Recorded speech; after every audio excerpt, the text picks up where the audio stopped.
करे दुलरुआ हमारे अवतरे अब की पवन सिंह करतार करे उजियार अवतरे छाप वाला बटन दबाई दिया सांसद बनाई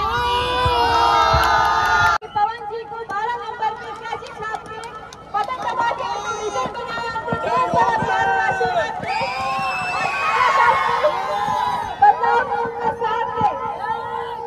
नमस्कार, आप देख रहे हैं दर्श न्यूज। मैं हूं दिव्यांशु। देश भर में लोकसभा चुनाव चल रहा है।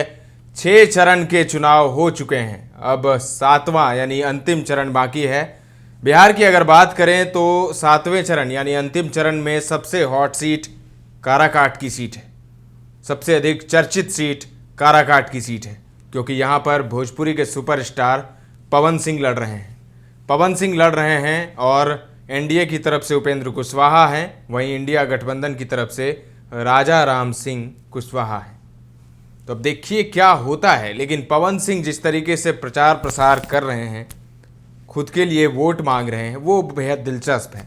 पूरी भोजपुरी इंडस्ट्री इस वक्त काराकाट में है। जी हाँ, पूरी भोजपुरी इंडस्ट्री रात दिन एक किए हुए हैं कि पवन सिंह काराकाट जीत लें।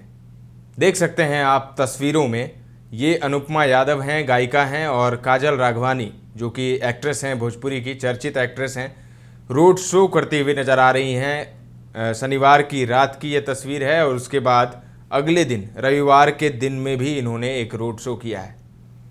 पवन सिंह के लिए वोट मांगती हुई नज़र आ रही हैं, पर्चा पैम्पलेट बांट रही हैं लोगों के बीच, और लोग भी दीवाने हो गए हैं। लोग जो जहां हैं वहीं रुककर उन्हें देखते हुए नज़र आ रहे हैं। सड़कों पर भीड़ लग गई है, जाम की स्थिति वहां पर देखी जा रही है, और गाड़ी पर दोनों खड़ी हैं अनुपमा यादव और काजल राघवानी, और लोगों से अपील भी कर रही हैं। माइक है उनके हाथ में, और जिससे वो संबोधन भी कर रही है, संबोधित कर रही है लोगों को, और साथ ही साथ पैम्पलेट बांट रही है। पवन सिंह रोहतास जिले में आने वाली काराकाट लोकसभा सीट से चुनावी मैदान में है। बिहार के भोजपुर जिले के रहने वाले पवन सिंह भोजपुरी में गाना गाते हैं। साल 2008 में उनके गाए गाने लॉलीपॉप लागेलू ने तहलका मचा दिया था। बिहार के संस्कृत शिक्षा बोर्ड से मध्यमा की पढ़ाई करने वाले पवन सिंह भोजपुरी फिल्म इंडस्ट्री के सुपरस्टार हैं। उनके स्टारडम को देखते हुए ही बीजेपी ने उनसे तेलंगाना के विधानसभा चुनाव में प्रचार करवाया था। आसनसोल का टिकट छोड़ने के बाद पवन सिंह को उम्मीद थी कि बीजेपी उन्हें आरा सीट से टिकट देगी। उनकी चाहत उत्तर प्रदेश या बिहार के किसी भोजपुरी भाषी सीट से चुनाव लड़ने की थी, लेकिन बीजेपी ने उन्हें कहीं से भी टिकट नहीं दिया। बीजेपी ने 2 मार्च लोकसभा चुनाव के लिए अपने उम्मीदवारों की पहली सूची जारी की थी। इस सूची के एक नाम ने सबको चौंकाया था। वह नाम था भोजपुरी गायक पवन सिंह। उन्हें पश्चिम बंगाल की आसनसोल से उम्मीदवार बनाया गया था, लेकिन अगले ही दिन पवन सिंह ने चुनाव न लड़ने का ऐलान कर दिया। बीजेपी ने उनकी इच्छा का सम्मान किया। इसके बाद उन्होंने कहा कि उनकी मां चाहती हैं कि वो चुनाव लड़ें। मां की इच्छा कहें या चुनाव लड़ने की जिद, पवन सिंह बिहार के रोहतास जिले की काराकाट सीट से चुनावी मैदान में हैं। वहां उनका मुकाबला बीजेपी के सहयोगी उपेंद्र कुशवाहा से है। काराकाट में लोकसभा चुनाव के अंतिम चरण में 1 जून को मतदान होना है। पवन सिंह ने बिहार के काराकाट लोकसभा सीट से निर्दलीय चुनाव लड़ रहे हैं। वहां से एनडीए की ओर से पूर्व केंद्रीय मंत्री उपेंद्र कुशवाहा उम्मीदवार हैं। वहीं इंडिया गठबंधन में यह सीट सीपीआई-एमएल के खाते में गई है। वहां से भाकपा माले के राजा राम सिंह चुनाव मैदान में हैं। बीजेपी का सदस्य होने के बाद भी एनडीए उम्मीदवार के खिलाफ चुनाव लड़ने की वजह से पवन सिंह को पार्टी से निलंबित कर दिया गया है।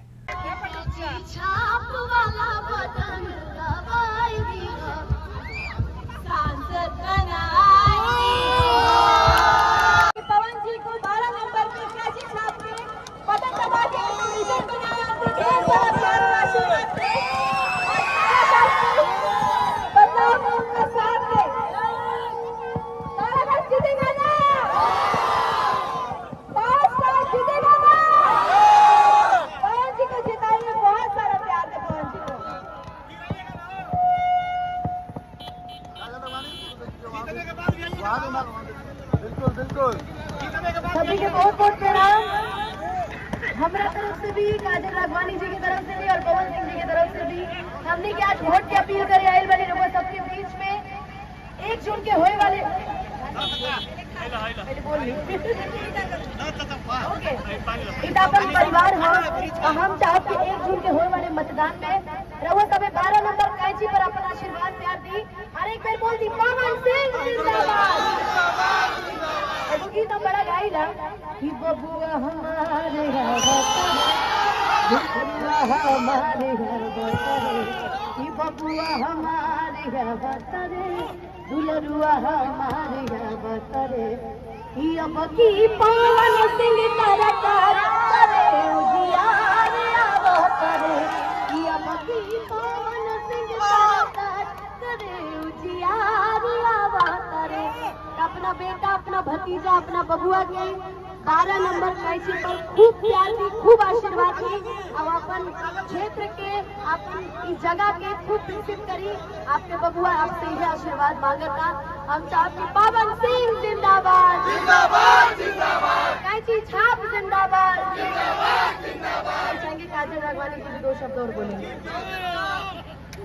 1 तारीख को जाइएगा और 12 नंबर कैंची छाप पे बटन दबा के उन्हें जिताइएगा भारी मतों से जिताइएगा आप सबसे उनकी बहुत सारी उम्मीदें हैं आप सब उनका साथ मत छोड़िएगा उनको सपोर्ट करिएगा धीरे धीरे से हम चाहते हैं आप सबसे बेहद प्यार करते हैं वो इसीलिए काराकट जिला में आए हैं और आप सबका सपोर्ट करने आए हैं और जिस जीत पक्का है अपनी बार और पवन सिंह जी रउआ सबके पता बाटे कि निर्दलीय चुनाव लड़ता नहीं उनका पास कोनो बड़ा नेता या किसी के चेहरा नहीं थी उनका पास बाटे तो हम जैसे कलाकार के छोटा छोटा सहयोग बाटे और जनता के आशीर्वाद बाटे और रउआ सबे खूब आशीर्वाद और काजल देवी ये पूरा क्षेत्र की तरफ से रउआ जिस जोश के साथ वो आपके लिए आपकी सेवा करने के लिए आए हैं तो बस उसी जोश में आप उनको भारी मतों से विजय बनाइए और उनका वादा है कि जीतने के बाद वो अपने हर वादे पूरे करेंगे और आप सबके बीच में हाजिर होंगे हम सबके साथ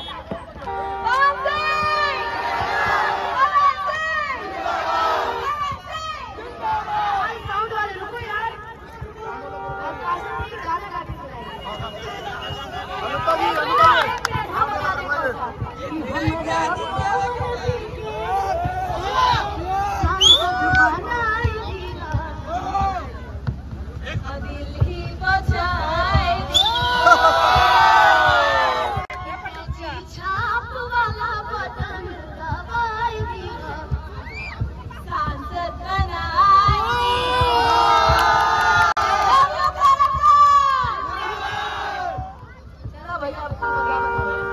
बीजेपी में शामिल होने के 10 साल बाद पवन सिंह को 2024 का लोकसभा चुनाव लड़ने का मौका मिला, लेकिन आसनसोल से टिकट मिलने के बाद ही पवन सिंह का विरोध शुरू हो गया। पवन सिंह के भोजपुरी गानों में बंगाली लड़कियों को लेकर किए कमेंट के आधार पर पवन सिंह का तृणमूल कांग्रेस ने विरोध करना शुरू कर दिया। टिकट की घोषणा के अगले ही दिन पवन ने आसनसोल से चुनाव लड़ने में असमर्थता जता दी। दरअसल बीजेपी ने आसनसोल की कोयले के खदानों में काम करने आए पूर्वइयों की संख्या को देखते हुए पवन सिंह को उम्मीदवार बनाया था। साल 2019 के चुनाव में इस सीट से बीजेपी के बाबुल सुप्रियो जीते थे। बॉलीवुड गायक बाबुल ने पार्टी से मतभेद के बाद संसद की सदस्यता और बीजेपी से इस्तीफा दे दिया था। उनके इस्तीफे के बाद हुए उपचुनाव में इस सीट पर टीएमसी के शत्रुघ्न सिन्हा ने जीत दर्ज की थी। आसनसोल का टिकट छोड़ने के बाद पवन सिंह को उम्मीद थी कि बीजेपी उन्हें आरा सीट से टिकट देगी। उनकी चाहत उत्तर प्रदेश या बिहार के किसी भोजपुरी भाषी सीट से चुनाव लड़ने की थी, लेकिन बीजेपी ने उन्हें कहीं से भी टिकट नहीं दिया। उसके बाद ही पवन सिंह ने ऐलान किया कि वो काराकाट से लड़ेंगे। पवन सिंह के लिए पूरी भोजपुरी इंडस्ट्री काराकाट में आ गई है और काराकाट में उनके लिए वोट मांगते हुए नजर आ रहे हैं भोजपुरी कलाकार। उन्हें देखने के लिए लोगों की भीड़ जाहिर सी बात है आ रही है। तो अब देखिए क्या होता है, पवन सिंह काराकाट का किंग बन पाते हैं या नहीं, या फिर उपेंद्र कुशवाहा पीएम मोदी के नाम पर जीत जाएंगे, या फिर इन दोनों की लड़ाई में राजा राम सिंह बाजी मार लेंगे। हालांकि यहाँ पर AIM ने भी अपना उम्मीदवार उतारा है। तो देखिए क्या होता है। फिलहाल के लिए इतना ही, लेकिन काराकाट की लड़ाई बेहद दिलचस्प है। फिलहाल के लिए इतना ही। तमाम अपडेट्स देते रहेंगे, बने रहें दर्श न्यूज़ के साथ।